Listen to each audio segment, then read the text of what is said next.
Chicago police say ComEd and the Department of Electricity came out to that Dearborn location, and they say that it's safe.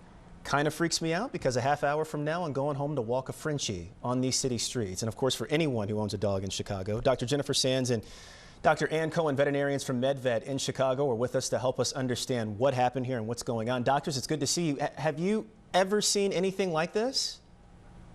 Certainly, we've seen reports of it. There are several reports over the last several years of very similar episodes happening.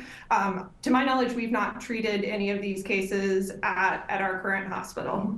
So this is, of course, dogs being shocked. That is something that you've treated before. That's a common thing.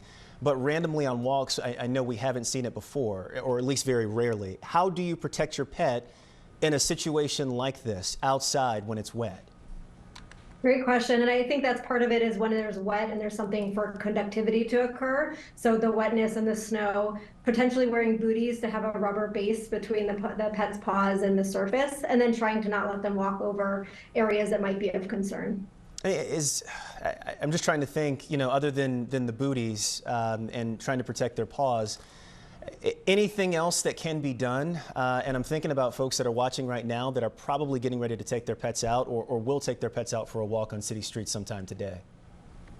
Certainly, concrete is going to be something that's not going to be electrically conductive. So avoiding manholes, avoiding any sort of metal contact is probably the best way from a contact perspective to avoid that exposure. And obviously, if something like this does happen, even if by accident and by random, first thing is to get them to the vet as soon as possible, right?